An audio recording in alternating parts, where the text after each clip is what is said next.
4 da disciplina de Ciências Morfofuncionais do Sistema Renal, Digestório e Endócrino.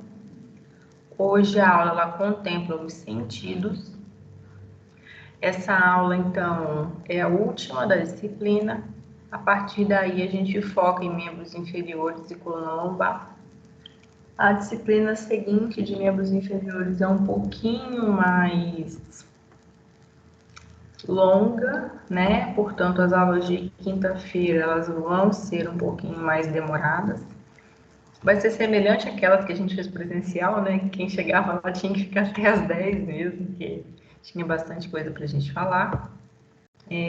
Para quem tem o Atlas de Anatomia, nas aulas de membros inferiores, a gente já está com ele na mão, para poder acompanhando o raciocínio. E é isso, nós vamos começar agora a transmissão. Eu vou desligar a minha câmera, tá? Até para vocês. Tô com medo do sinal cair, porque semana passada foi isso que aconteceu. E qualquer coisa vocês me falem que eu tô aqui.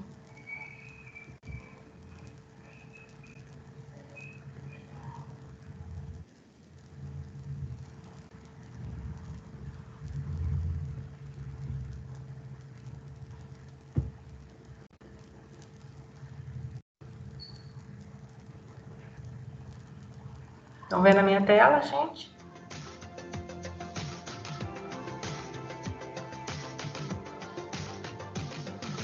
Eu tô vendo normal. Não? Eu tô. Ah, tá bom. Vou soltar. Olá, aluno, seja bem-vindo à nossa última aula prática da disciplina de Ciências Morfofuncionais dos Sistemas Digestório, Endócrino e Renal. Na nossa aula de hoje, nós vamos ver os órgãos dos sentidos. Então, nós vamos compreender como esses órgãos estão distribuídos, né? Nós vamos ver a anatomia desses órgãos, como eles estão alocados dentro do nosso corpo e quais são as funções que estão associadas a esses órgãos. Então, na nossa aula de hoje, nós temos 3 órgãos para estudar, que são os órgãos do tato, da visão e da audição. Então, cada um desses órgãos, eles possuem características únicas, simples de cada um dessas estruturas, que comandam, então, os diferentes sentidos que nós possuímos dentro do nosso organismo. Então, quando nós falarmos do órgão responsável pelo tato, né, o sentido tato, nós vamos ver, então, quais são os corpúsculos, quais são os receptores responsáveis por reconhecer essas percepções, reconhecer essas sensações, que vão estimular o nosso sentido do tato, as nossas células sensoriais relacionadas ao tato, e encaminhar essas sensações até o nosso cérebro para que ocorra, então, o envio dessa sinalização e os estímulos aconteçam. Da mesma forma vai acontecer quando nós falarmos, então, no sentido da visão e da audição. Então, nós vamos ver quais são as estruturas que vão reconhecer, perceber, então, no caso da visão, a entrada de luz e a formação de imagem, quais são as estruturas que estão associadas ao nosso olho e que também vão estimular células sensoriais que levam os estímulos até o centro coordenador, até o nosso cérebro, para que esses estímulos sejam reconhecidos e, então, imagem formada e nós tenhamos, então, a acuidade visual. E também, quando nós falarmos da audição, nós vamos ver quais estruturas constituem o aparelho auditivo. Então, nós vamos ver que nós temos 3 porções dentro da orelha, a orelha interna, externa e média, e cada uma dessas porções, elas estão associadas com a percepção da vibração do som, né, das ondas sonoras. Então, vai perceber a vibração dessas ondas, estimular algumas células também sensoriais, para que nós consigamos, então, perceber a formação do som e ter o sentido da audição formado e desenvolvendo todas as suas atividades relacionadas ao nosso organismo. Então, na nossa aula de hoje, nós vamos estudar 3 sentidos: tato, visão e audição. E para iniciar a nossa aula, nós vamos conhecer os nossos objetivos. Então, nós vamos ao quadro para entender quais são os objetivos e conhecer, então, os nossos objetivos da aula de hoje. Então, na nossa aula de hoje, nós vamos reconhecer e identificar os receptores que são responsáveis pelo sentido do tato. Então, são os receptores que estão associados com a nossa pele. Então, nós temos diferentes tipos de receptores e nós vamos conhecer quais são esses tipos de receptores, para também compreender, conhecendo esses receptores, quais vão estar associados com a visão e a audição. Então, são receptores que são diferentes, tanto para o sentido do tato, quanto para o sentido de visão e audição. E vamos reconhecer também e identificar as estruturas anatômicas que estão presentes nesses órgãos. Então, nós vamos ver onde estão localizados esses receptores e onde estão localizadas essas estruturas que são responsáveis por esses sentidos. Então, para iniciar então, a nossa aula, nós vamos revisar e relembrar alguns conceitos relacionados com esses receptores e quais são as funções que eles apresentam.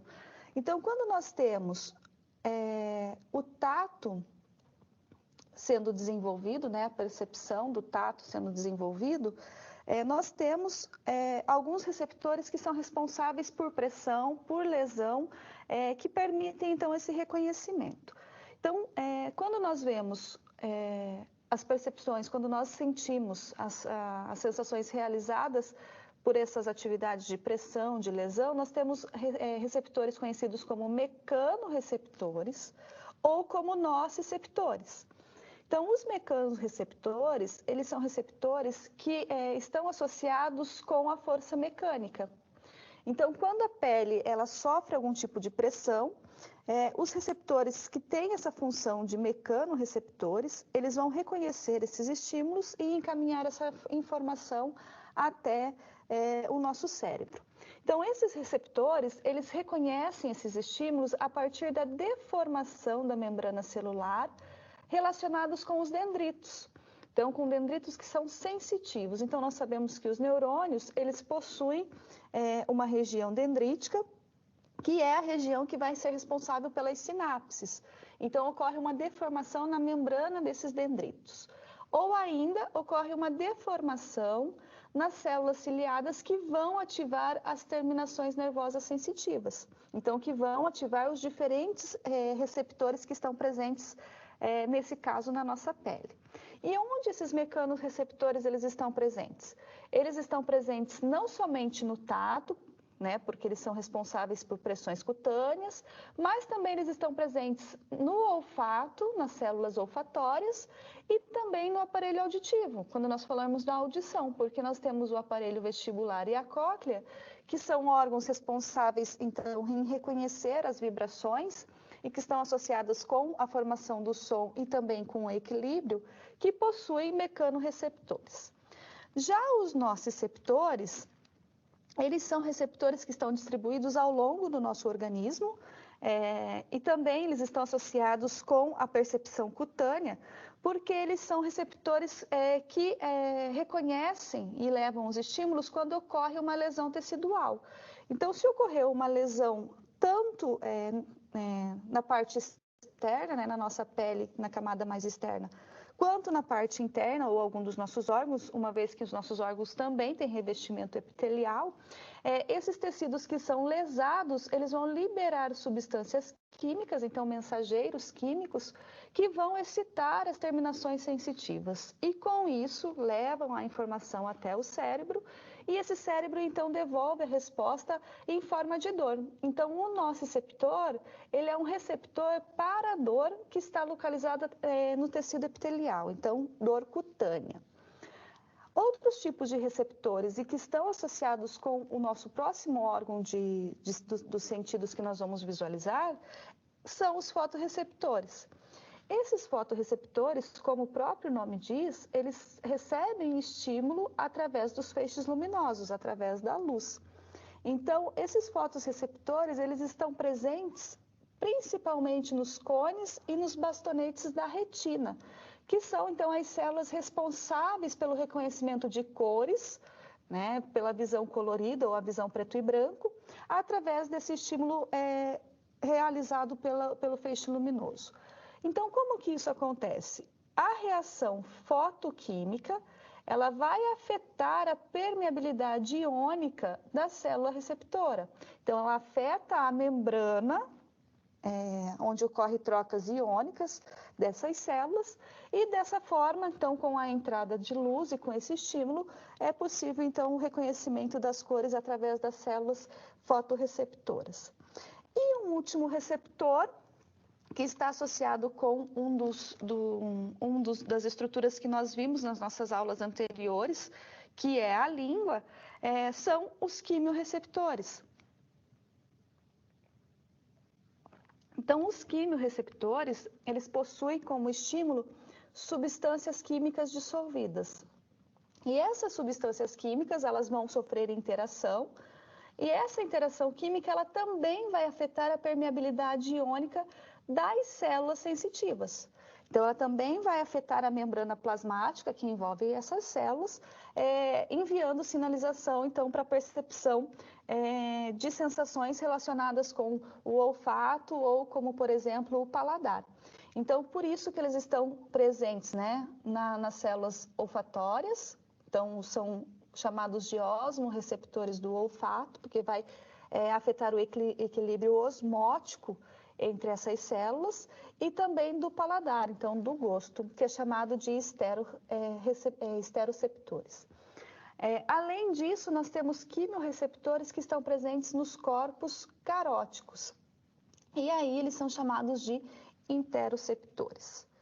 Então, pensando na nossa primeira parte da aula, que envolve, então, o tato, nós vamos ver quais são os receptores envolvidos com as terminações cutâneas, então, que estão presentes ao longo da nossa pele.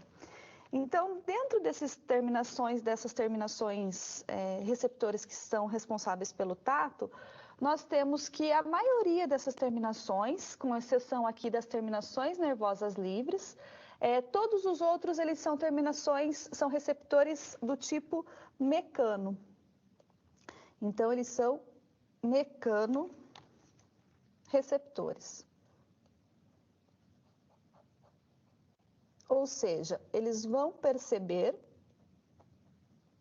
através de pressão ou de toque, né? de sensações, então, que vão ativar terminações que são relacionadas com os mecanoreceptores.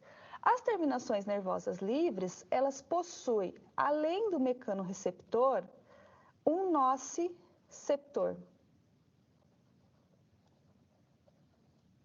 Porque elas possuem, então, um sentido, uma sensação de nocicepção que está envolvida com a dor. Então, como nós vimos, os nociceptores, eles estão relacionados com lesão tecidual.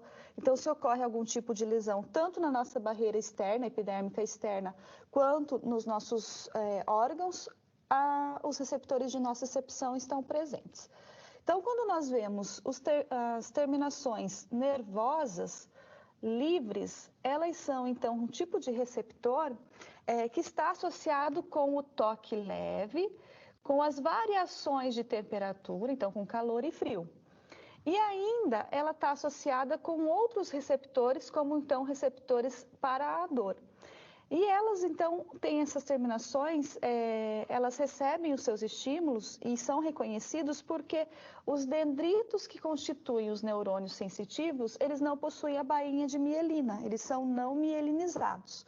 Então, com isso, essas terminações nervosas, como elas possuem essa região que não tem a bainha de mielina, ela tem uma função na percepção dessas sensações. E onde eles se localizam? Maioria dos folículos pilosos, em torno dos folículos pilosos, onde nós temos a origem dos pelos, e distribuído ao longo de toda a pele. Então, distribuído também, pensando, quando nós temos aqui terminações livres para nocicepção, também no tecido epitelial interno. Já os corpúsculos de Merkel, eles são terminações dendríticas expandidas. E isso permite que eles reconheçam, então, a sensação de toque e de pressões sustentadas. E se localizam, então, a sua maioria na base da epiderme, que é na camada basal. Então, eles estão presentes na camada basal da estrutura dérmica.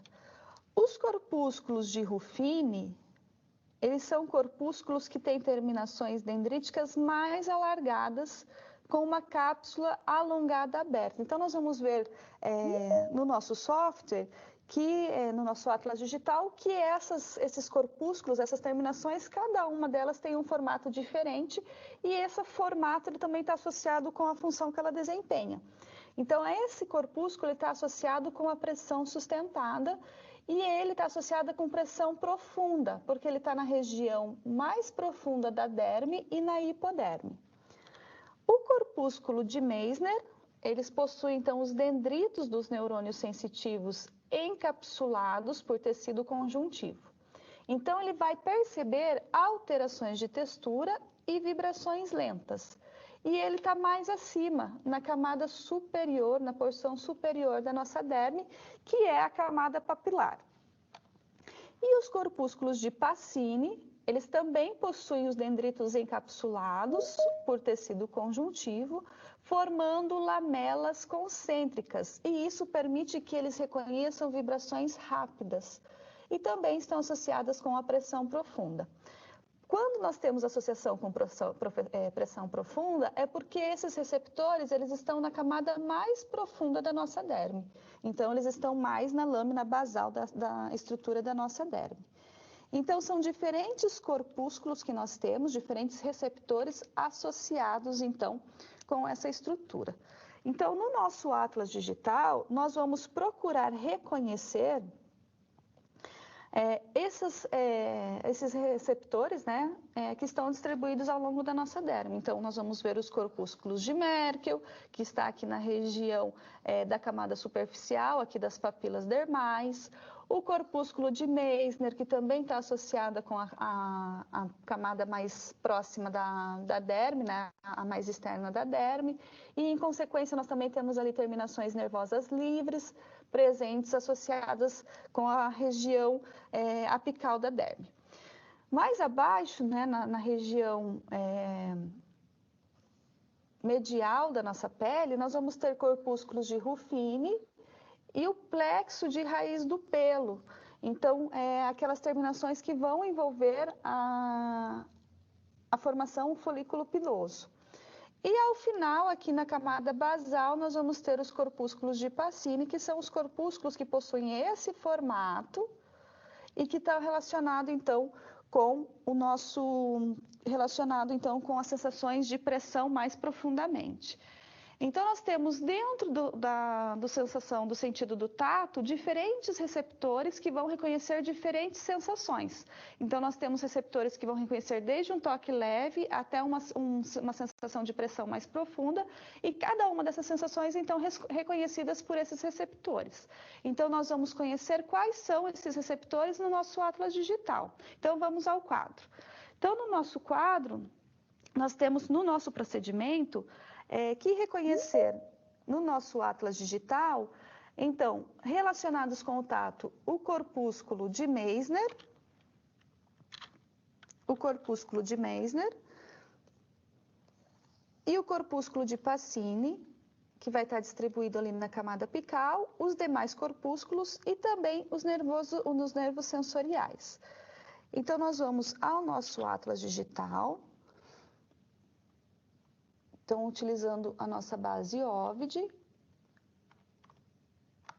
E na nossa base OVID, então, nós vamos ver que essa base ela possui diferentes sistemas distribuídos. Ele é um atlas anatômico, quando é que nós podemos estudar diferentes sistemas. Então, nós vamos procurar aqui onde está localizado os órgãos do sentido, então nessa aba das senses, e vamos ver o primeiro órgão que está relacionado então com o tato, vamos reconhecer a nossa pele e vamos ver os receptores que estão associados com ele. Então nós vamos abrir então essa estrutura, então a estrutura da pele, e aqui nós temos uma visão geral dessa estrutura. Então, aqui nós temos a porção apical da derme, a região mais próxima, a camada mais externa desse tecido. E aqui nós temos as papilas dermais. Então, aqui nessas papilas dermais, nós vamos ter terminações nervosas livres, que são as terminações que estão associadas com o toque leve e com as sensações relacionadas com a temperatura, com calor e com frio. Então, nós sabemos que é um mecanorreceptor e também possui uma função nociceptora, porque nós temos interligados, né, se nós percorrermos toda essa imagem aqui, nós vamos observar que a terminação nervosa, ela está ligada, então, a nervos que estão presentes aqui na camada dermal, na derme dessa estrutura, e que vai levar, então, as sensações até o cérebro. Ainda, junto aqui com as terminações nervosas, nós vamos ter aqui os corpúsculos de Meissner, que são os corpúsculos relacionados com a detectar, né, os toques leves, movimentos suaves. Então, eles estão associados em regiões onde nós temos poucos pelos, então eles não possuem associação com os folículos pilosos, então nós vamos detalhar quando nós abrirmos a nossa próxima tela. Temos ainda os corpúsculos de Pacini, que nós também sabemos que possuem funções relacionadas com a pressão. E nós vamos ver também nervos sensoriais, que são os nervos que ligam todas essas regiões que nós temos, que recebem, né, a percepção, então, das sensações através desses corpúsculos. Então, voltando novamente à próxima tela, a última tela, na verdade, e agora nós vamos abrir aqui os receptores do tato. Então, nós vamos dar um clique aqui para vermos mais de perto essas estruturas. Então, aqui nós vemos terminações nervosas, os nervos sensoriais, que vão fazer a condução, então, do impulso nervoso. Esses nervos sensoriais estão associados aqui aos corpúsculos de Meissner, que é, então, um corpúsculo que está associado com movimentação e pressão suave. E girando a nossa tela aqui, nós vamos ver aqui os corpúsculos de Pacini. Esses corpúsculos de Pacini, então, ele está na porção mais basal, ligados, então, aqui aos nervos sensoriais, na porção mais basal da derme, na região, então, da derme, né? Na camada mediana do nosso tecido epitelial, da nossa epiderme. Então, esse corpúsculo aqui, ele é um corpúsculo que tem função mecanorreceptora. Então, diferente da terminação nervosa livre, ele tem a função de reconhecer pressões profundas. Então, quando ocorre uma sensação, um estímulo na superfície da nossa pele, que a pressão exercida ela é suficiente para atingir a camada basal aqui da derme, são esses corpúsculos que são percebidos. Então, eles vão reconhecer a sensação, encaminhar aqui para os nervos sensoriais, que vai fazer o transporte, então, dessas sensações até o nosso cérebro, para que seja reconhecido esses estímulos. Então, quando nós pensamos nesses corpúsculos, alguns deles estão associados com a região pilosa, então aqui é um bulbo capilar, então uma região de formação do pelo, e alguns desses corpúsculos estão associados, principalmente os nervos sensoriais, então eles estão associados aqui com essa região pilosa. Observando então aqui, nós temos as terminações nervosas livres. Essas terminações nervosas livres, então, elas são relacionadas com a percepção do toque suave, calor e temperatura, porque elas estão associadas aqui com a camada superficial da nossa pele e também estão associadas com os nervos sensoriais. Então, elas estão ligadas aqui aos nervos sensoriais para reconhecimento desses estímulos. E aqui nós temos as células de Merkel, que são o corpúsculo de Merkel, que é, então, aquele mecanorreceptor que está associado, então, com a porção hipodérmica, associada com membranas sinoviais e com alguns órgãos. E esse corpúsculo aqui de Merkel, ou melhor, associado com a derme, né? E presente em lábios e em olhos também. E eles têm a função de detectar também pressão suave e vibrações de baixa frequência. Então, esse corpúsculo de Merkel, ele também está associado com nervos sensoriais, que vai levar, então, os estímulos até o cérebro. Então, nós temos a distribuição de vários corpúsculos de Merkel ao longo da derme, então, da porção basal da derme, aqui na papila dermal, e que vai perceber, então, essas sensações. Então, nós vimos aqui corpúsculos de Meissner, que são os corpúsculos que estão associados com regiões não pilosas, então principalmente pálpebra, pálpebra dos olhos, as pontas dos dedos, os lábios. Então nós temos vários receptores desse tipo aqui, que são os receptores de Meissner, que vai detectar movimentos suaves. Terminações nervosas livres, então são aquelas que estão associadas com o toque, porque eles estão mais próximos aqui das células da camada córnea, do estrato córneo da nossa pele. As células de Merkel, que são então as células que estão presentes aqui também nas papilas dermais, então também responsáveis por reconhecer uma pressão mais suave, e o corpúsculo de Pacini, então, que está mais na região basal da derme, responsável também por reconhecer pressões profundas. Todos eles associados aos nervos sensoriais, que vão encarregar, então, são encarregados de conduzir essas percepções até o cérebro. Então, nós vimos os nossos corpúsculos, os nossos receptores associados com a percepção do tato, com o sentido do tato. Então, essa é a primeira parte da nossa aula, visualizando, então, quais são esses receptores responsáveis por essas sensações e que estão associados ao tato. Então, nós vimos que existem diferentes tipos de receptores e, com relação ao tato, nós temos muito mais receptores do tipo de mecanorreceptores, que estão relacionadas com ações mecânicas que vão acontecer no tecido epitelial, e do que os outros tipos que nós vimos, como nociceptores, como os fotorreceptores e quimiorreceptores. Quando nós pensamos nos nociceptores, eles estão distribuídos ao longo, então, das terminações nervosas e ao longo do tecido epitelial, tanto externo, do de revestimento, quanto o interno, que está associado aos nossos órgãos, porque ele está associado com a lesão tecidual. Então, agora nós vamos para a nossa próxima etapa, que é reconhecer, então, as estruturas que estão associadas com a visão e quais são as estruturas que estão associadas com a formação de imagem, e como essa imagem ela é formada. Como vamos reconhecer também os receptores que estão associados com a identificação da coloração, que são os fotorreceptores que nós vimos na nossa primeira parte. Então, vamos voltar ao quadro, para nós reconhecermos, então, quais são as estruturas que estão associadas com a visão. Então, nós temos diferentes estruturas, então, que vão constituir o nosso globo ocular. E cada uma dessas estruturas tem uma função relacionada, então, com a visão. Então, quando nós pensamos no globo ocular, nós temos muitas camadas que fazem proteção, que são camadas que possuem camadas com grande vascularização e camadas com menor vascularização.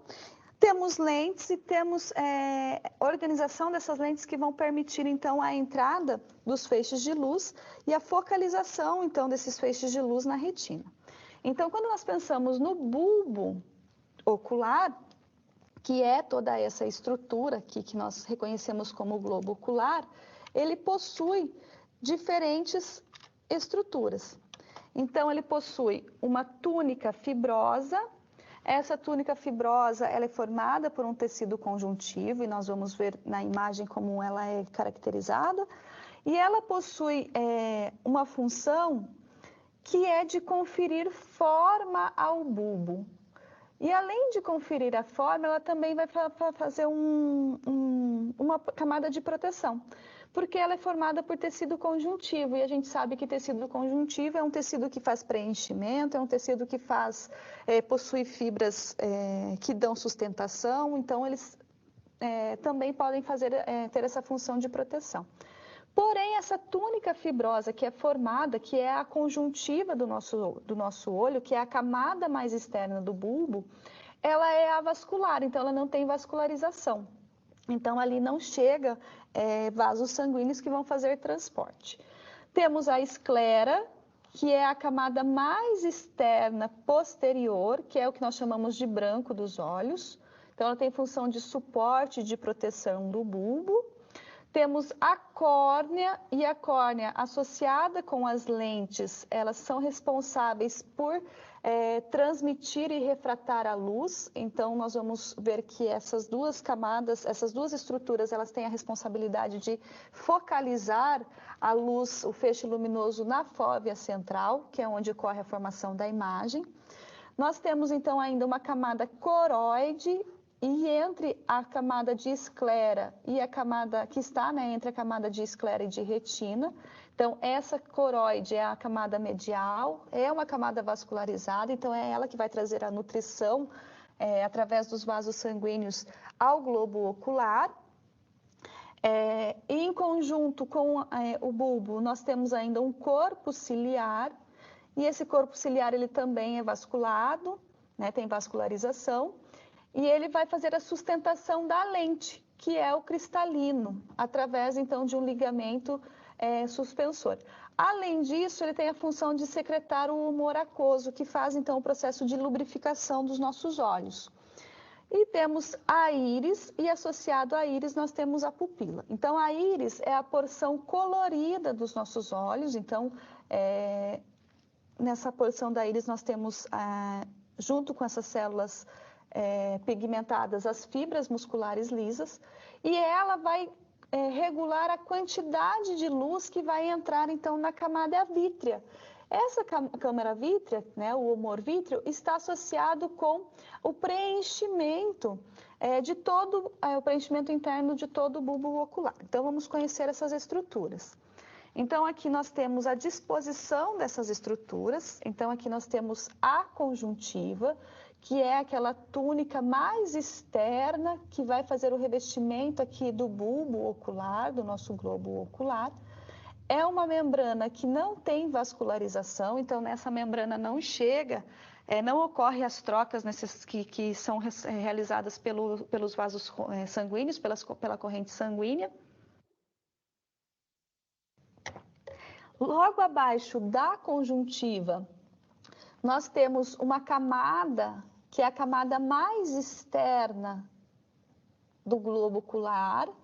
Essa camada, ela percorre toda a estrutura do bulbo, até contornando aqui o nervo óptico, o início do nervo óptico. Então, que é chamada de esclera. A esclera, é o branco do olho, possui na constituição, então, fibras elásticas e também colágenas. Então, ela também é formada por tecido conjuntivo. E da mesma forma que aqui a túnica mais externa também é formada por conjuntivo e é avascular, a esclera também ela não possui vascularização. E esse fato de não possuir também essa vascularização, então, é que não ocorre trocas entre essa camada. Porém, ela apresenta uma exceção à túnica conjuntiva que reveste o bulbo, porque ela possui nociceptores. Então, aqui nós temos os receptores para a dor. Então, na esclera, nós temos receptores que vão reconhecer as sensações de dor. Então, se ocorre uma lesão tecidual, então, justamente quando ocorre alguma lesão no olho, a primeira superfície que é atingida é a conjuntiva e logo em seguida é a esclera. Então, a esclera ela vai perceber essa lesão através desses nociceptores. Abaixo da esclera, nós temos uma camada que é chamada de coroide ou corioide. Então, esse coroide, ele é a camada média, então ele fica entre a esclera e aqui a camada da retina, que é essa camada que nós vemos aqui logo abaixo do coroide. Então, esse coroide, ele é uma camada que é vascularizada. Então, ele possui vascularização porque ele vai fazer a irrigação, ele que vai fazer, então, toda a alimentação do sistema interno do globo ocular. Logo abaixo desse coroide, eu tenho, então, a retina. Então, essa porção que nós vemos aqui. Logo abaixo, então, das fibras da zona ciliar, nós temos o início da retina. E é na retina que nós temos as células associadas com a fotorrecepção. Então, eu tenho uma camada mais externa aqui da retina, que é uma camada pigmentada, e a camada mais interna que está associada então com os nervos, com uma inervação. E é nessa inervação aqui que nós vamos ver que existem os cones e os bastonetes, que são os fotorreceptores. Associado à retina, nós temos uma porção que é chamada de fóvea central. Essa fóvea central, se nós observarmos, ela está direcionada para a região, então, onde nós temos a córnea, a pupila com a íris, a lente, que é o cristalino, que vai direcionar o feixe de luz para essa região.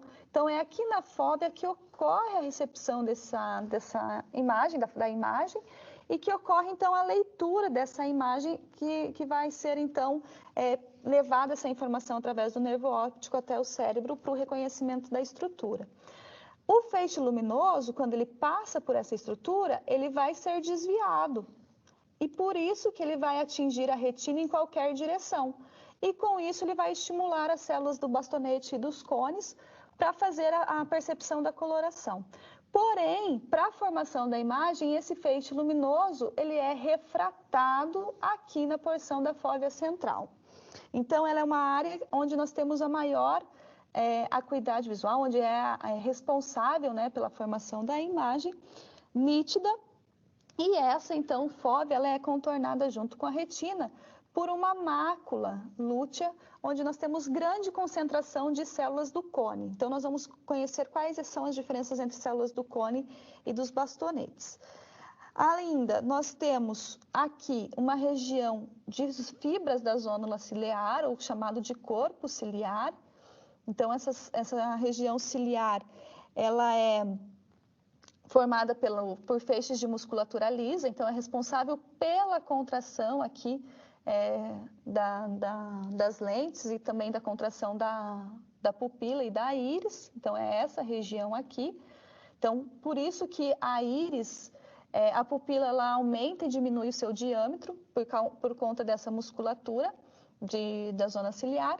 E em relação à entrada, a grande quantidade de luz que entra através da região da córnea e da pupila, né, da região da pupila, na verdade, porque a córnea é uma estrutura que vai fazer aqui o revestimento da íris, então a luz ela passa através da pupila para atingir então a porção da fóvea.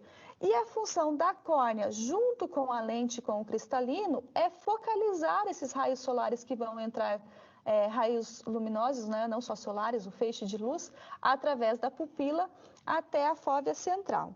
Então, são estruturas que são importantes para a formação da imagem.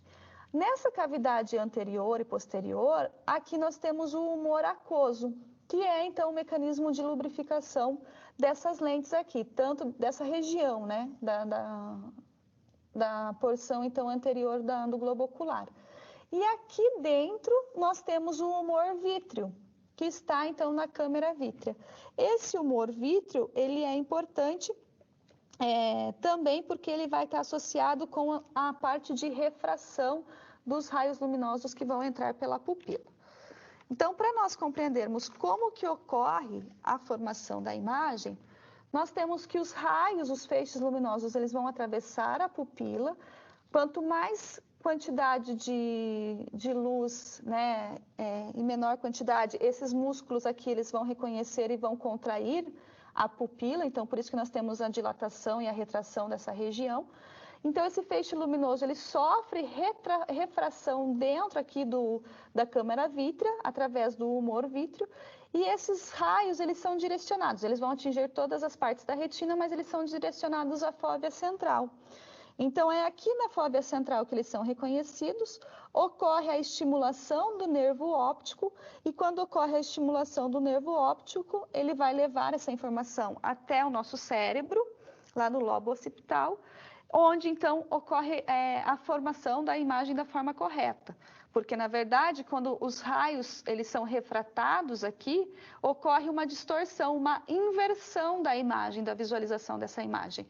Quando essa informação é levada, então, pelo nervo óptico, é que a imagem volta a ter a formação original. Então, nós observamos um objeto de uma forma, esse objeto, quando o feixe de luz passa pela pupila na fóvea, ele é invertido e essa informação é levada ao nervo óptico, então, para que nós reconheçamos novamente a posição correta desse objeto. Então, para fazer esse reconhecimento, nós temos as células fotorreceptoras que estão presentes na retina. E além dessas fotorreceptoras, nós temos outras células que estão associadas com a direção da luz e a formação da imagem. Então, a direção da luz, ela ocorre do sentido da entrada através da pupila, passando, então, pelas células que estão presentes na retina e vão atingir, então, a fóvea central, então a camada pigmentada da retina. Então, aqui exemplificada a camada coroide, que é a medial vascularizada, e a esclera, que é a vascular. Então, nessa porção aqui da camada pigmentada é que eu tenho as células fotorreceptoras. Então, eu tenho cone e bastonete. Então, elas têm formatos diferenciados. E aqui nessa porção nós temos as terminações nervosas dessas células que vão então receber os estímulos e enviar os estímulos através dessas porções. O bastonete, ele é uma célula, um fotorreceptor que reconhece preto e branco. Cone são fotorreceptores que vão reconhecer as outras cores, né? Elas têm a percepção então de reconhecer toda a coloração que nós temos, as outras cores que nós conhecemos. Logo acima dessas células, nós temos, então, células horizontais, células bipolares, que têm terminações ligadas tanto com os cones e com as células fotorreceptoras, quanto com os gânglios, com as células ganglionares, que estão associadas com as associadas com as fibras do nervo óptico. Então, todo esse conjunto de células aqui, eles são responsáveis por direcionar a luz e pela formação, então, da imagem. Então, nós vamos agora conhecer os procedimentos para essa nossa etapa da aula.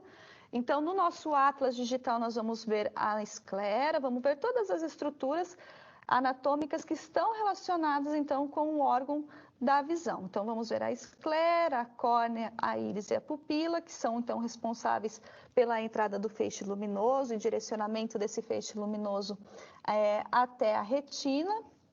Vamos ver os músculos que estão associados com o nosso olho, as membranas, como a corióide, a retina e a esclera, o nervo óptico e as demais estruturas. Então, novamente, nós vamos ao nosso OVID, a nosso atlas digital. Então, abrindo o nosso atlas, voltando aqui à nossa página inicial, e nós vamos ver, então, o olho. Então, nós vamos clicar aqui nessa estrutura. Então, aqui no olho nós temos as diferentes regiões. Então, nós temos aqui a parte do nervo óptico.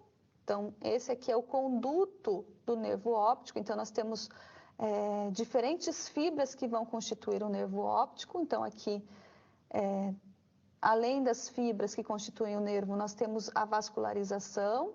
Então, nós temos as veias superiores oftálmicas, as artérias oftálmicas, então, que são responsáveis por levar o sangue para a irrigação dessas estruturas e também permitindo, então, que ocorram as trocas e o envio de sinalizações que são necessárias.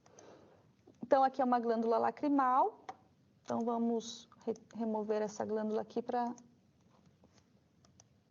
as glândulas lacrimais para a gente poder ver a estrutura. E vamos remover também essas artérias aqui que estão associadas com a irrigação do nosso bulbo ocular. Então, só para nós facilitarmos a visualização. Então, aqui nós temos a esclera. Só um minuto para remover esses restantes aqui, para permitir que a gente consiga visualizar melhor. Menos a esclera, né? as glândulas lacrimais, os sacos, as artérias e as vênulas, só para nós conseguirmos observar então as estruturas. Então aqui nós temos a esclera, aqui nós temos o músculo superior e o músculo inferior, então são a musculatura que faz parte então do globo ocular, está associado com o movimento de contração também desse globo. Então removendo ele aqui, nós temos aqui a esclera, que é então a camada mais acima dela, né, nós temos a camada de tecido conjuntivo. Então, logo abaixo do tecido conjuntivo, que é a túnica fibrosa, nós temos a esclera, que é a parte do branco do olho. Abaixo dessa esclera, nós vamos ter aqui a coroide ou a coroide, e abaixo da coroide, então, nós vamos ter a retina. Então, vamos remover aqui a esclera, que é a parte do branco, não possui vascularização, mas esses vasos que nós estamos vendo, elas estão associadas com a coroide, né? Então, porque ela é uma estrutura esbranquiçada, ela permite essa visualização, então ela não possui vascularização.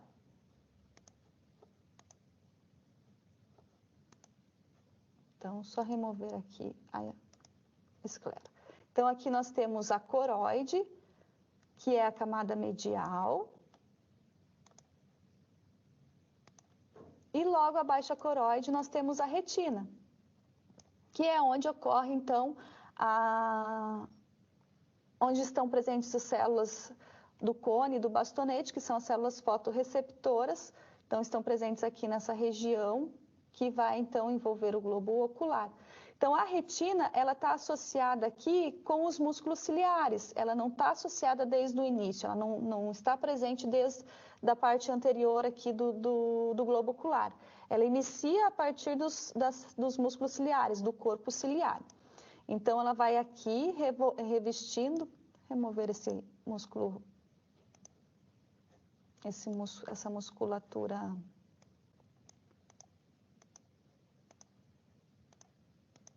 lateral para a gente observar. Então, aqui nós temos a retina, olha, que vai revestir todo o globo ocular. E aqui dentro nós temos a fóvea. O corpo vítreo, vamos eliminar, e aqui o disco óptico e a porção da fóvea, que então faz o reconhecimento então do feixe de luz, né, a partir da refração do feixe de luz, e que vai estar associado com o nervo óptico, que vai então levar a informação para o organismo, né, para o cérebro, para o reconhecimento então da imagem. Então, abaixo então da retina, nós temos aqui o músculo ciliar, o corpo ciliar, que vai estar associado com a contração da íris, que é essa estrutura aqui, que é a parte colorida do nosso olho. Então, aqui nós temos as células pigmentadas e temos as fibras musculares que vão serem estimuladas a partir dessa musculatura ciliada. E é esse estímulo aqui da íris que vai fazer que aqui a pupila, deixa eu só remover a córnea aqui, que a pupila, ela sofra contração ou retração ou dilatação para a entrada do feixe de luz. Então, nós temos toda aqui a íris e aqui ao centro a pupila. Então, retornando aqui, nós temos a íris, um canal que é um canal sinovial, que está associado então com a esclera, e nós temos aqui mais externo a córnea, que faz a proteção então dessa região anterior do nosso globo ocular. Então, removendo aqui, para nós vermos aqui a lente. Então, abaixo da íris, então nós temos córnea, a pupila, aqui nós tínhamos a íris e aqui nós temos a lente. Então, essa é a lente do cristalino. Vamos remover aqui essas estruturas para nós visualizarmos melhor. Então, aqui nós temos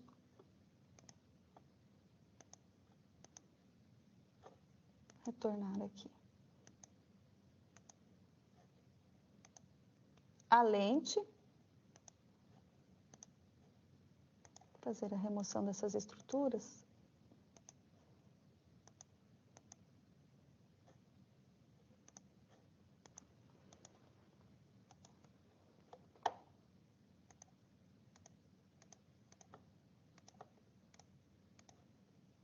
A lente, então, aqui, que é o cristalino, que é associado, então, com a córnea,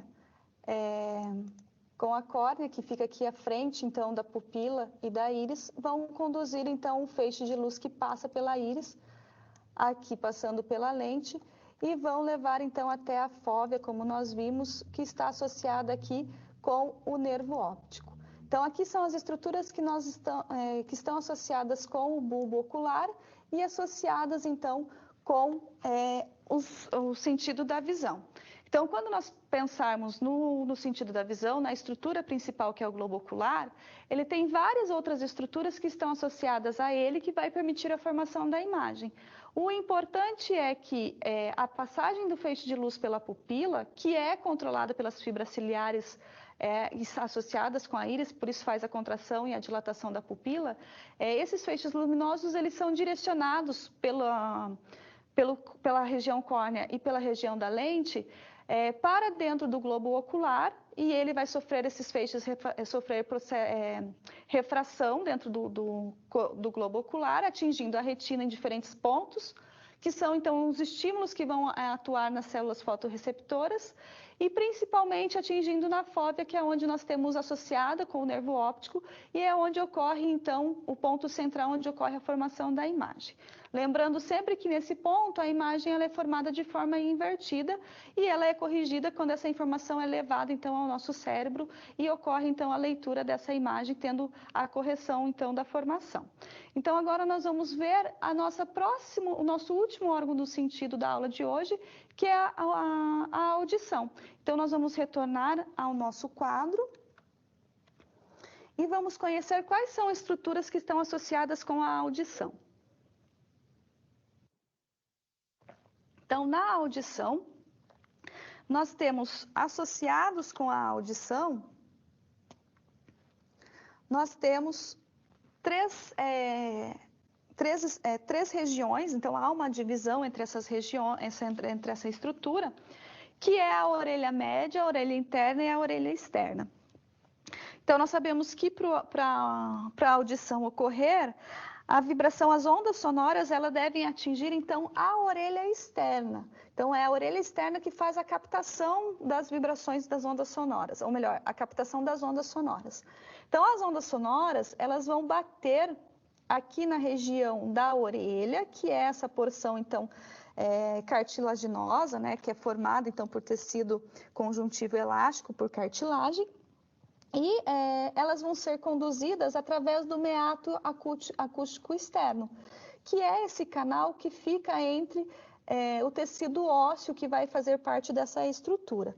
Então, a orelha ela é dividida em orelha externa, que é formada então pelo pavimento auditivo, que é a parte da orelha que nós visualizamos, que é a parte externa.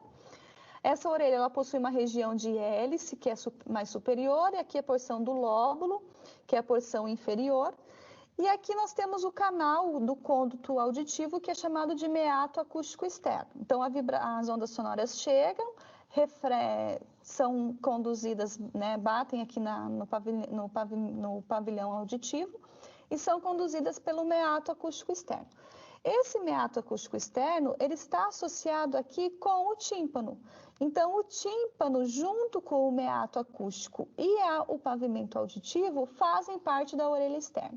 Então, a onda sonora vem e faz com que essa membrana, que ela tem uma região côncava e uma região convexa, então uma região convexa e uma região côncava e uma região convexa, que vai fazer, então, a ligação entre a orelha externa e a orelha média. Então, essa membrana, ela vai perceber o som, ela vai ter uma vibração, E isso vai fazer com que os ossículos que estão presentes aqui na orelha média vai sofrer uma vibração, vai sofrer então movimentação, e esse ossículo fazendo as movimentações, então ele vai ativar as estruturas da orelha interna, que é onde nós temos então estruturas que são ciliadas, que são estruturas que apresentam pelos, que possuem região líquida e que vai então perceber essa vibração e vai levar através do nervo coclear esses estímulos até o cérebro, onde ele vai ser reconhecido e ter a formação do som. Então nós temos orelha externa, orelha média e orelha interna. Então, aqui na região vestibular é onde ocorre a parte do equilíbrio. Então, os órgãos da audição não estão somente associados com a formação do som, mas também com a manutenção do equilíbrio. Então, aqui nós temos na orelha média a presença de 3 ossículos, então, que são chamados de bigorna, estribo. Então, aqui, bigorna, martelo e o estribo. Então, esses ossículos, eles percebem, então, a vibração da membrana timpânica. Então, aqui nós temos a membrana timpânica. E ela faz com a vibração, ela faz a movimentação desses 3 ossículos que estão interligados. E essa movimentação desses 3 ossículos, eles vão atuar, vão fazer a continuidade dessas vibrações para a orelha interna, através do vestíbulo e da região coclear. Então, para nós compreendermos qual é a função desses ossículos, é a percepção, então, da vibração. Eles fazem a percepção e vai fazer o estímulo das outras estruturas. A orelha interna, então, ela possui regiões que estão associadas com a vibração das ondas sonoras e também com o equilíbrio. Então, a região interna, né, a orelha interna, ela é formada por canais que nós chamamos de semicirculares. Esses canais, eles são ductos bem delgados, e esses ductos, eles têm uma porção final que é chamada de ampola. Essa ampola, ela está associada com o vestíbulo através do utrículo. Então, a região do vestíbulo, ele possui 2 estruturas, o utrículo e o sáculo. E elas estão associadas com a percepção, então, da vibração que são levados pelos canais semicirculares. Então, esses canais semicirculares, eles possuem essa conformação de ductos semicirculares, né, de formação, então, de semicírculos, terminando nessas ampolas, e essas ampolas estão associadas aqui com o utrículo, que é um dos sáculos do vestíbulo. Então, esse utrículo, eles possuem, tanto o utrículo quanto o sáculo, células que são receptoras sensíveis à gravidade. Então, por isso que elas estão associadas com o equilíbrio. Então, elas têm células que vão perceber a diferença de gravidade e, então, ela está associada com o equilíbrio do nosso organismo. Passando, então, dos canais semicirculares, passando pela região do utrículo, né, nós temos uma porção do vestíbulo, que é a porção central, região central da janela vestibular. Então, essa janela vestibular, ela tem uma conexão com a cóclea, com a janela coclear e a cóclea, e é a partir daqui que nós temos a formação, então, os estímulos para a formação dos sons. Então, as ondas elas vão passar por essa região até atingir aqui a cóclea. Na cóclea, ela tem esse formato de caracol, e ela tem 2 voltas em torno aqui do miolo central. Então, 2 voltas em torno aqui do miolo central, que é chamado de ápice. Ainda dentro das regiões da cóclea, nós temos um ducto coclear. E é nesse ducto coclear aqui que nós temos um órgão que é chamado órgão de corte, que é uma espiral. E nesse ducto coclear, nós temos ainda associados a ele células ciliares. Então, em toda a cóclea, nós temos células que são formadas, são responsáveis pela percepção das ondas, das vibrações das ondas sonoras. E dentro da cóclea nós também temos um líquido. Então nós temos a perilinfa e a endolinfa, e elas vão sofrer conforme ocorre a chegada da onda, elas sofrem com as vibrações, essas vibrações vão estimular as células que estão presentes, sensoriais que estão presentes nessa região da cóclea, e essas células sensoriais então vão levar através do nervo coclear esses estímulos até o cérebro para a percepção do som.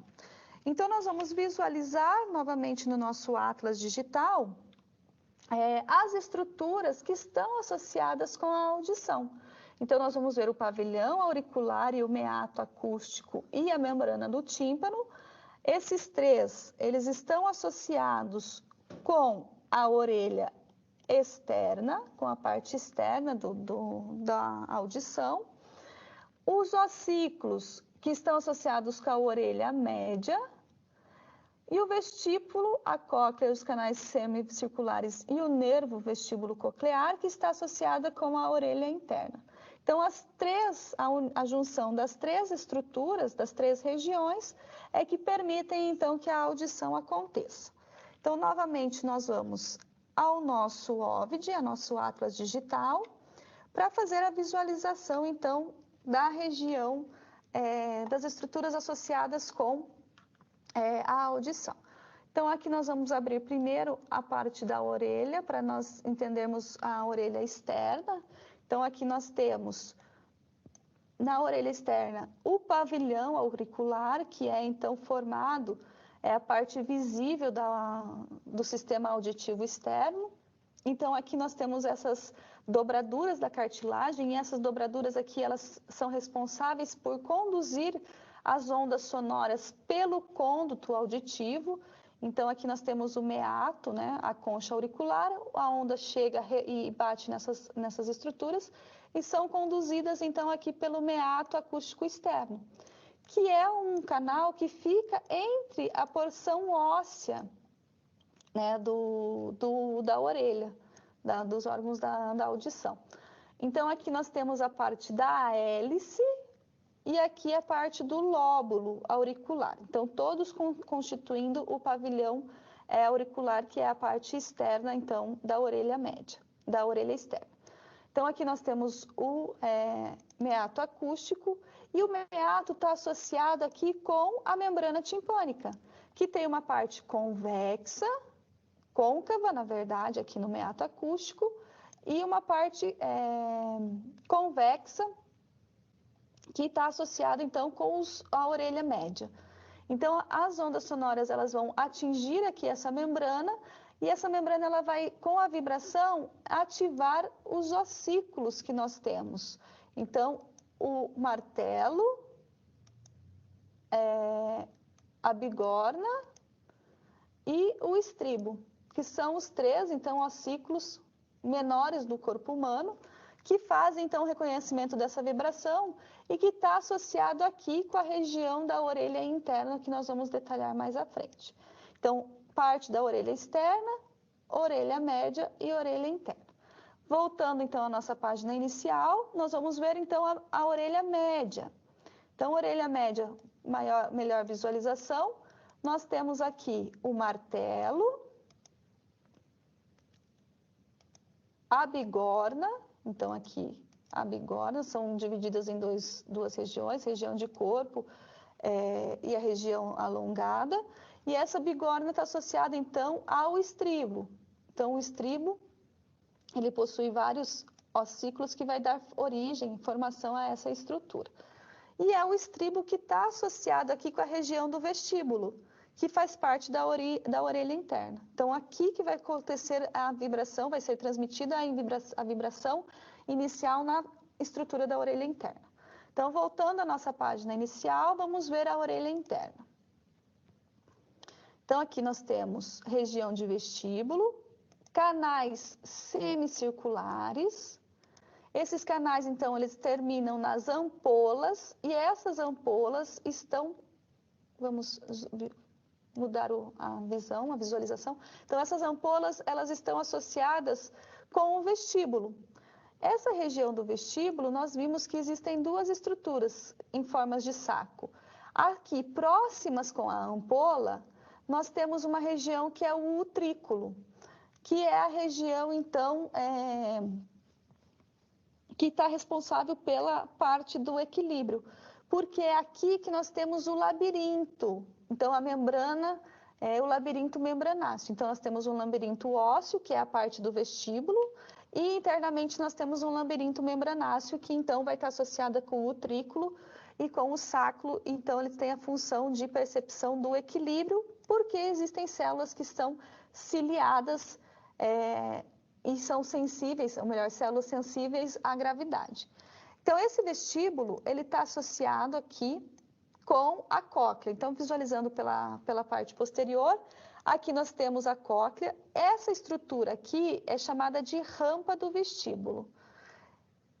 E a cóclea, então, ela possui essas conformações em forma de caracol, que é característica dessa estrutura. Então, dentro da cóclea, nós temos líquido e células ciliadas que vão perceber a vibração aqui levada pela região vestibular e que vai estar associada, como nós vemos aqui, com o nervo coclear que leva até o estímulo até o cérebro. Então, voltando novamente à nossa página inicial, nós vamos ver a cóclea para compreender melhor como que acontece. Então, aqui nós temos a região da cóclea, aqui nós temos a região ciliada, então aqui nós temos as células que são os estereocílios, que vão perceber então a vibração das ondas sonoras que chegam então no aparelho auditivo, e eles vão fazer a vibração da membrana tectorial, que é uma membrana sensorial, na verdade, né, que vai perceber então essas vibrações. E isso, então, vai levar essas vibrações através de regiões da cóclea que estão interligadas aqui com o nervo coclear. Então, aqui nós temos uma região, uma lâmina óssea, aqui nós temos uma continuação do nervo coclear, e esse nervo coclear, então, está associado aqui com células sensoriais que vão perceber os estímulos através daqui dos estereocílios. Então, nós vimos que dentro da audição, nós temos diferentes estruturas que estão relacionadas tanto com a formação do som, quanto com o equilíbrio. E essas células, elas vão perceber, essas sensoriais vão perceber tanto a gravidade, por isso está associado com o equilíbrio, está ali relacionado com a região vestibular, que vai perceber, então, essas diferenças na gravidade, mantendo o equilíbrio, e a continuidade, então, da vibração das ondas sonoras que vão estimular a cóclea e o líquido coclear que está ali presente com as suas células ciliadas e que vão levar essas sensações através do nervo coclear até o cérebro para a percepção, então, do som. Então, a formação desse órgão do sentido. Então, hoje nós vamos finalizando a nossa aula, vamos finalizando a nossa disciplina. Na nossa disciplina, nós discutimos sobre o sistema endócrino, o sistema renal e o sistema digestório e também os órgãos dos sentidos, porque eles estão associados com as diferentes percepções que o corpo humano ele é capaz de reconhecer. Então, eu espero vocês para uma próxima oportunidade e se houverem dúvidas, vocês podem nos encaminhar, que eu estou à disposição para auxiliá-los. Então, até breve.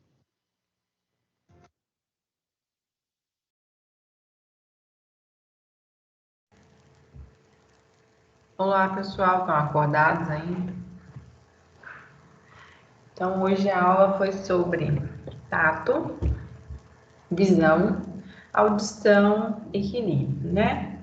O tato a gente já tinha visto no semestre passado, quando a gente foi falar de pele e seus anexos, né? A gente estudou, então, sobre as estruturas que compõem as camadas da pele e os anexos que ela possui. Então, a gente já tinha visto sobre os compostos de Maser, Pancini, os nervos sensoriais que estão presentes na pele, e isso não foi muito diferente para nós.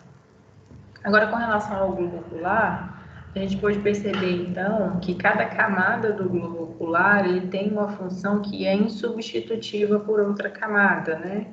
Diferente da pele, por exemplo, que eu tenho mais de um receptor para tato superficial ou mais de um receptor para pressão, seja ela superficial ou profunda, às vezes a lesão de um componente pode ser compensada pela presença de outro. até pelo tempo de reconstituição, né?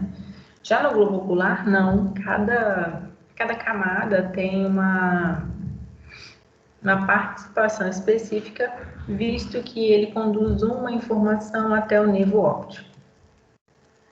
E aí uma outra coisa, se pensar sempre sobre o globo ocular, né? É que essa interpretação que a gente faz da luz, ela é realmente uma interpretação.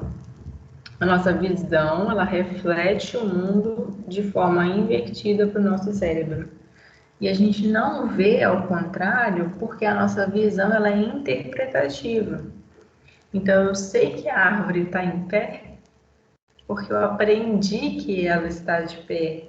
E aí, meu cérebro interpreta essa mensagem dessa forma. Então, por exemplo, vamos supor que a pessoa foi cega a vida toda e ela nunca experimentou visualizar nada, né? E aí ela fizesse, não sei, uma cirurgia e ela começasse a ver agora. Muito provavelmente essa pessoa ainda teria visão invertida, porque ela ainda não seria capaz de realizar a interpretação da imagem, né?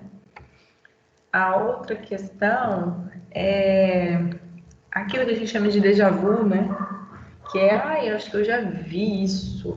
A sensação que eu tenho é que eu já vi isso. Porque às vezes entre o ver e a transmissão desse impulso até o nosso córtex, né, até a nossa racionalidade, existe um delay, existem alguns microsegundos, às vezes segundos. Então, eu vi uma imagem, demorei uns segundos e meu cérebro processou essa imagem. É assim que fica, ai meu Deus, parece que eu já vi isso antes. Claro, você viu, só que o seu cérebro demorou uns segundos para perceber essa visão. E aí a terceira coisa para se falar sobre a orelha, né, o ouvido, é realmente essa questão do equilíbrio, tá? Acredito que você já tinha ouvido falar do sistema vestibular, né? Existe uma doença chamada labirintite, que é a inflamação então do labirinto, né? Que é essa percepção do ouvido interno com relação ao equilíbrio do nosso corpo. Ele faz isso através então do nivelamento de um líquido com 3 esferinhas lá dentro. E a gente se percebe então no espaço por conta dessas esferas, né? Como se a gente tivesse um copo de água com 3 bolinhas de isopor. A gente está paradinho, essas 3 bolinhas elas estão aqui niveladas e eu consigo perceber então que eu estou com o meu corpo equilibrado. Vamos supor que eu fique rodando, o meu líquido também está rodando, as minhas bolinhas também estão rodando. E aí eu paro, meu líquido ainda está girando. Por conta disso, muitas vezes a gente se percebe, a gente está parado, mas dá aquela sensação de que meu corpo ainda está em movimento. Por quê? Porque o líquido da percepção, né, o ouvido interno ainda não foi estabilizado. Essas estruturas, gente, elas podem agarrar dentro do ouvido interno, né? Vocês viram lá que é um labirinto mesmo, né? A estrutura ela não é linear, ela tem curvaturas.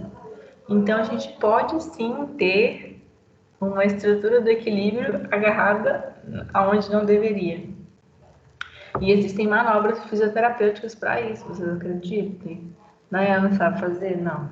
Não sei, é uma formação específica, chama reabilitação vestibular. São manobras feitas diretamente na cabeça, de posicionamento, tração. Estou precisando de um disso. Oi? Estou precisando disso. Existe mesmo, reabilitação vestibular, o nome disso. Foi até o TCC de um colega meu da faculdade.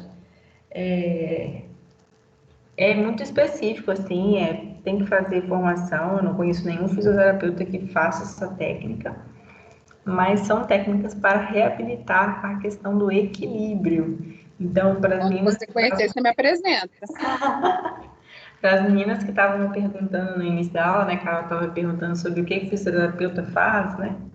O fisioterapeuta cuida de função. Se manter em equilíbrio não deixa de ser uma função. Então, existe, sim, muita especialidade de fisioterapia. Por esse mundão de meu Deus aí, a gente que não faz ideia. Vocês viram, por exemplo, no globo ocular que a gente tem musculatura, né? Isso é meio óbvio, porque o nosso olho ele se mexe para cima, para baixo, para um lado, para o outro. E aí a gente tem pessoas que são estrábicas, né? Um olho tá certinho e o outro fica um pouco tracionado, às vezes para o lado, para o meio, para baixo. E existe fisioterapia oftalmológica para o alinhamento do globo ocular. Muito doido também. Mas então, galera, eu tô aqui falando, eu sempre falo muito. O que vocês querem me perguntar hoje?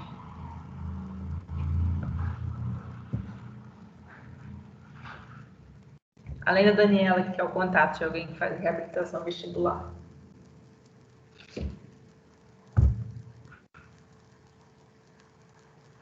Alguém mais?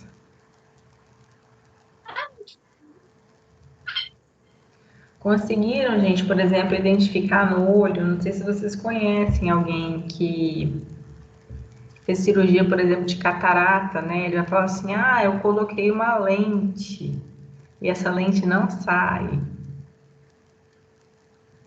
Na verdade, foi uma cirurgia no corpo vítreo do olho. Então, é a lente que nós já possuímos.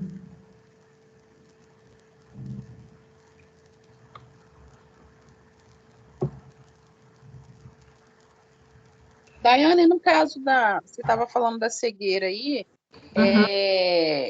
eles deixam de ter essa informação que a gente tem da imagem, no caso da pessoa que é cega, ela não tem esse retorno para o cérebro aí de transmitir a visão, é isso? Depende. Assim, a cegueira ela tem mais de um tipo, mas qualquer inviabilidade de alguma camada do globo ocular faz com que a gente não tenha visão.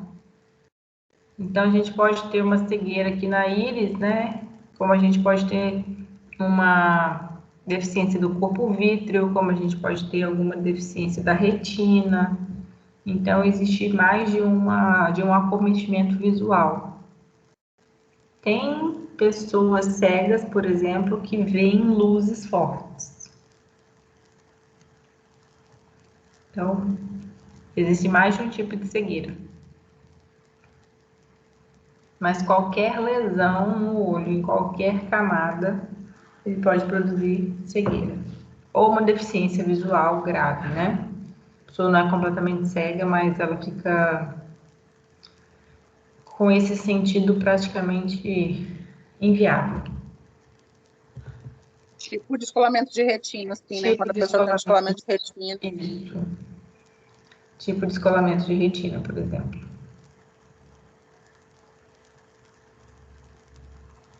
O descolamento de retina, por exemplo, não é... Nem sempre a gente nasce com ele, né?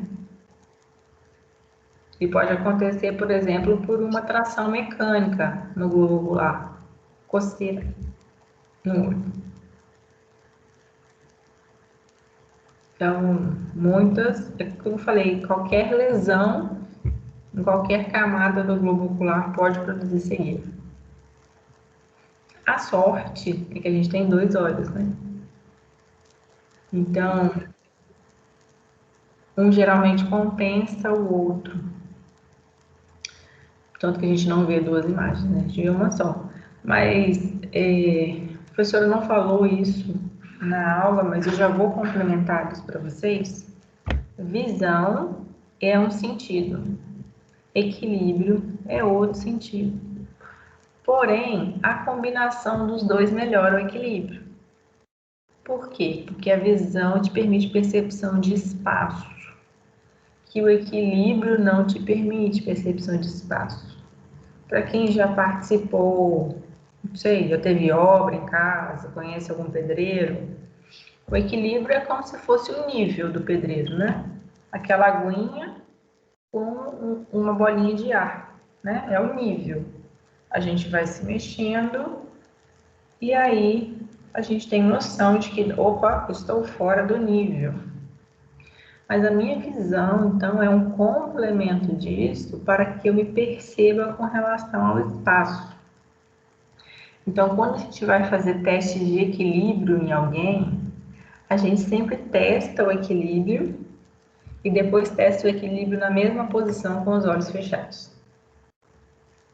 Porque a nossa visão pode ser uma compensação de um distúrbio de equilíbrio. Então, a Dani está rindo aí que precisa de reabilitação vestibular. Muito provavelmente, quando ela fecha os olhos, ela deve estar precisando de muito mais reabilitação vestibular. Porque aí a gente perde noção, então, do espaço que a gente está participando. Não são sentidos, são sentidos completamente diferentes, né? A transmissão para o cérebro é completamente diferente, mas um é complementar do outro.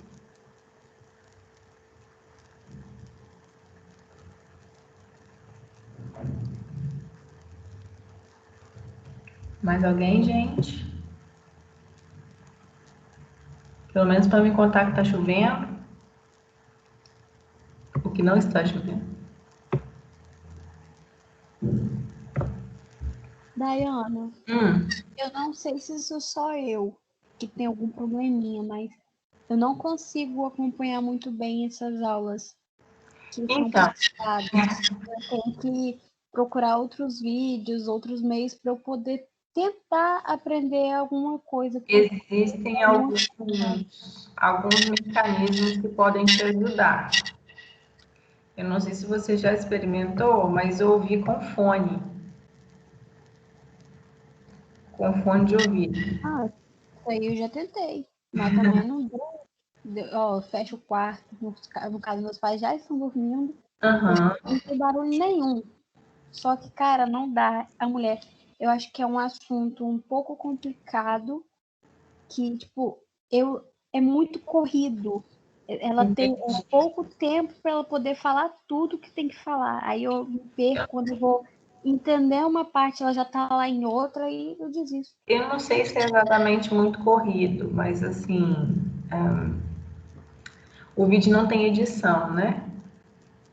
Então, é como você estivesse, é o mais real possível, isso não é uma crítica, não, mas é o mais real, é como você estivesse me ouvindo falar, é a mesma coisa. Não tem edição, então quando eu erro, eu preciso me corrigir. Quando a gente assiste um vídeo, vamos supor um filme, uma novela, a gente está habituado a ter edição. Então eu só vejo aquilo que é bonitinho, então aquilo é cursivo, sabe? Tem começo, meio e fim. Aí quando você assiste uma videoaula, ela às vezes não é tão cursiva, porque às vezes tem a falha de ela falar uma palavra errada e precisar recuar. Igual quando ela estava usando a base óbvia, ela clica no tecido, depois ela tira, que não é aquele tecido que ela queria. É o mais real possível. E aí, quando a gente está visualizando um vídeo, a gente pensa que ele vai ser cursivo, porque a gente está relembrando de tudo aquilo que a gente já viu na TV, que é o filme, que é a novela, que são os comerciais, tudo aquilo que foi produzido para que eu assista, para que aquilo seja atrativo para mim. Então, essa videoaula é uma videoaula de uma aula normal, como se você estivesse me ouvindo falando lá na sala de aula. Agora, quando você vai, por exemplo, no YouTube, vamos supor que você vai lá no YouTube e colocar fisiologia da visão. Aí você vai encontrar vários vídeos. Muito provavelmente, esses vídeos vão estar editados. Então, você vai ter uma aceitação melhor do que a videoaula. E tem uma outra coisa também que é muito interessante sobre a gente, né? A gente estuda, mas quando a gente quer estudar, a gente aprende mais. Então, vamos supor assim, eu nunca gostei de matemática, eu nunca aprendi a fórmula de Bhaskara, tá? Equação de segundo grau. Eu não decorei a fórmula de Bhaskara. Aí você fala, eu quero decorar a fórmula de Bhaskara. Você senta 2 minutos na frente do computador e você aprende. Eu amo fórmula de Bhaskara. Mas tô falando assim, quando a gente está com interesse, é como se a gente ligasse um botão, sabe? Tipo, eu vou sentar na frente do computador agora e eu vou ler sobre isso. Que é sobre isso que eu sei que eu não aprendi ainda. Então, você já tem conhecimento prévio, que a gente chama isso de interdiscurso, tá?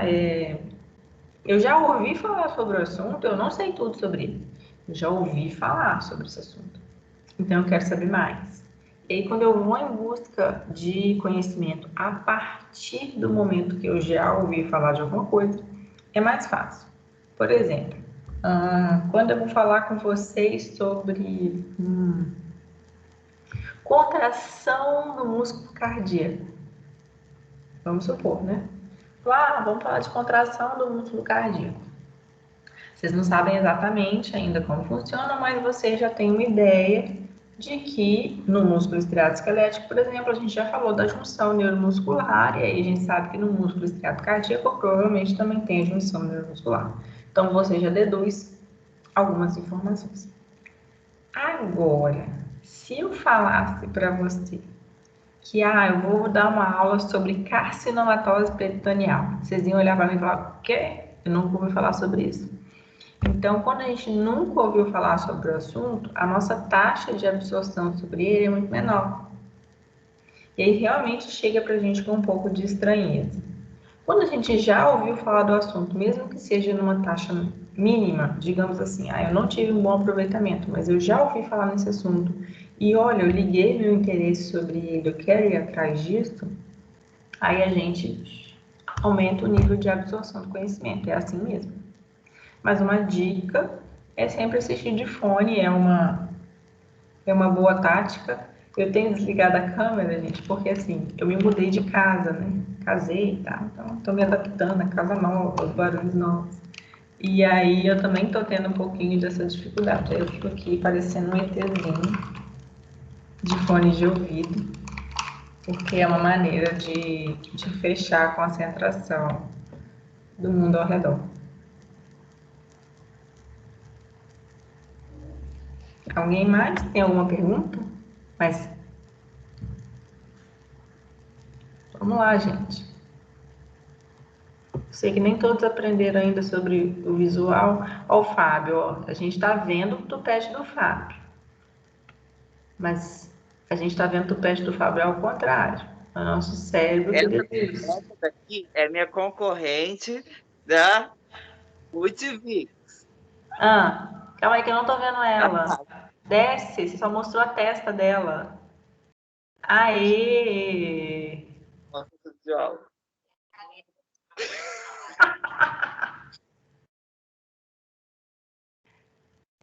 Sabe o que é pior, né? Eu conheço a coordenadora dela, vou dedurar. Ela não estava assistindo nada, estava no plantão.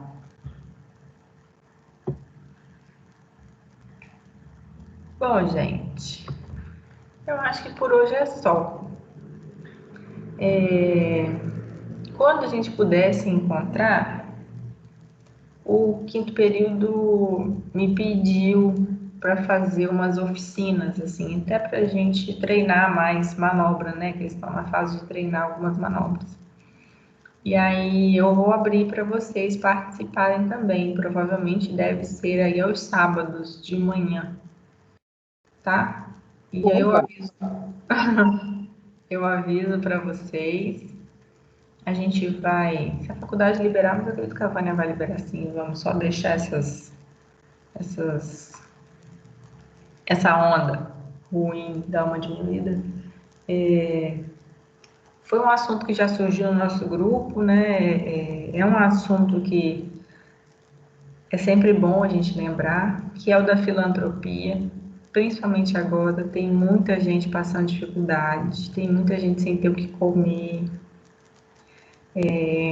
tem gente precisando de sangue, não tem doador, enfim. E aí nós vamos fazer essas oficinas no intuito de arrecadar alimentos não perecíveis para quem for participar, né? Quem for participar vai doar e a gente vai destinar isso para alguma instituição bacana que faz um trabalho legal. Então já fiquem no coraçãozinho de vocês, não vai ser aula, vai ser oficina, então é colocar a mão na massa, tá? Sei que algumas coisas vocês ainda não viram, mas eu vou abrir para vocês participando de acordo com o interesse de vocês. Essas são as notícias para os próximos encontros. Gente, beijos, fiquem com Deus. Amanhã a gente se encontra a partir das 19h, tá? Para ver sobre meus inferiores. Beijinhos e até mais.